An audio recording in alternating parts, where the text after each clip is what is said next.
simple methodology. It's basically a foundation of what we see that you need when doing adaptive strategies. It's knowing the new reality and understanding the strategies you need to imply. What does it mean? We think that by a lot of the quarters and months will change. The first 4 weeks is crucial that you make a decision. We call it alive. A decision whether you have resources, finances, and people to continue the business, or is it probably doing a hibernate, mitigate the loss and the likelihood of going back to 2021. Make sure that you can still restart your business by then. That's a business decision.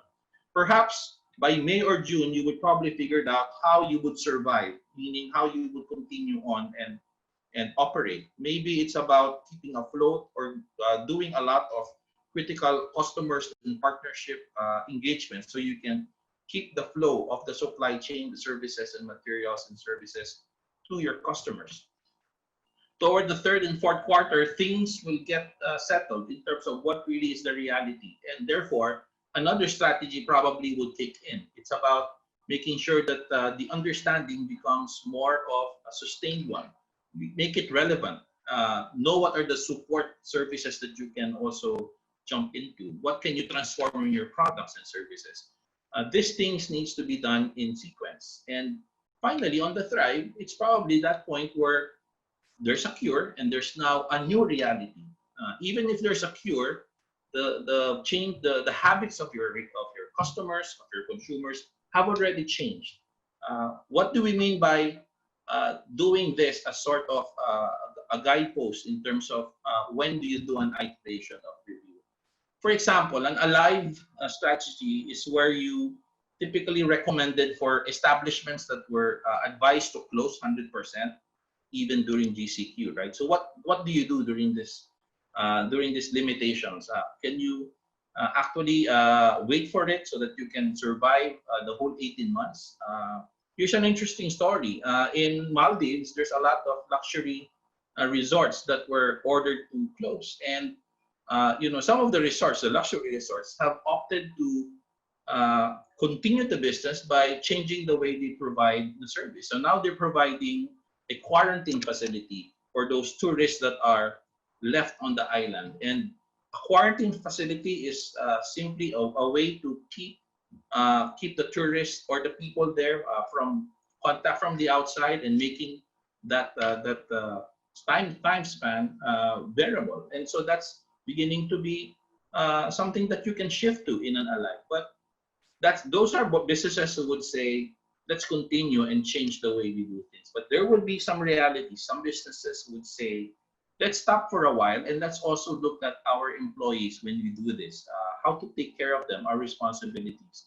If you're going to stop for a while and then restart later when things are better. Another one that you could do is look at May and June as a survive. What would it take to survive? Continue our people working, continue the revenue streams.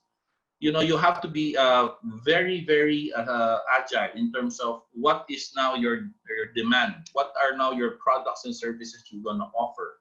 What will you change in how you operate? Maybe you're going to do lean operations, and probably this is something that's being faced by those businesses declared to only open 50%, right? So now they're forced to do scaled down operation. How do I sustain my service with 50% people?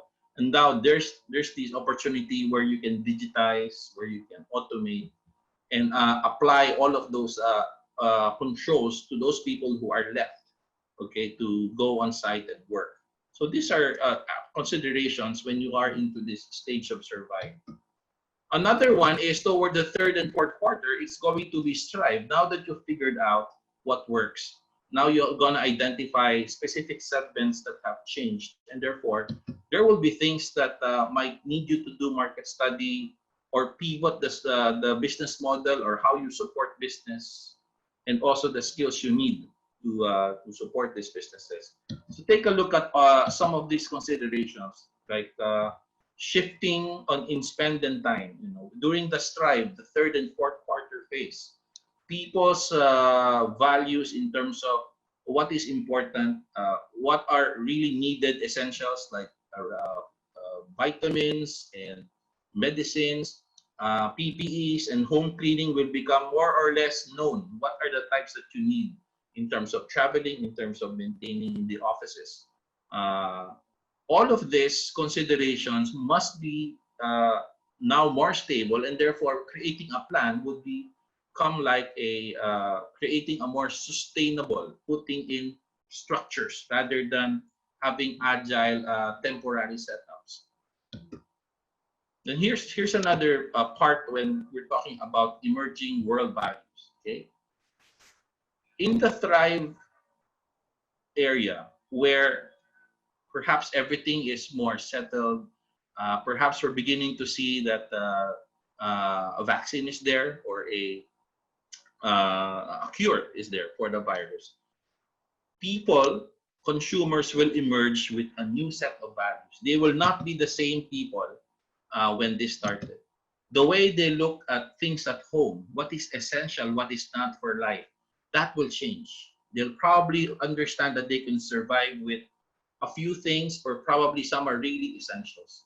Look at the way they will shop. Some will already enjoy the convenience of online and will not wean out of it even after the pandemic. They would learn to navigate through it, and they would try to find if your stores or if your services are accessible online.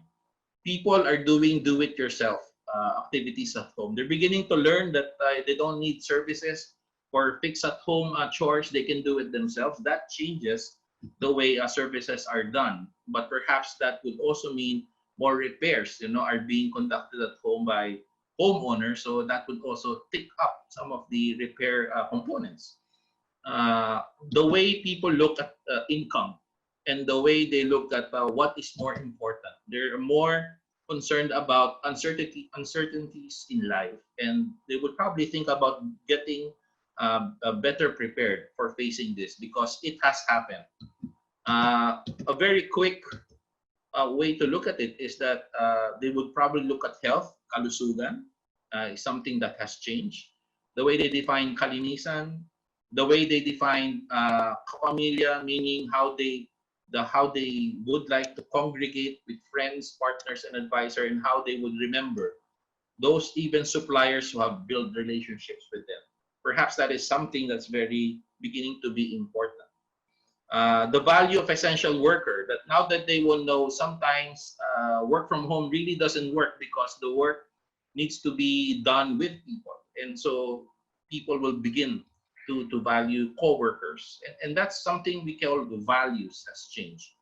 Kapit bisig, kalikasan, these are things where you can do a slice of what kind of values are emerging for your consumers. I think there's a need for you to understand your market, doing a market research, and understanding are they still in need of the services and goods that you provide.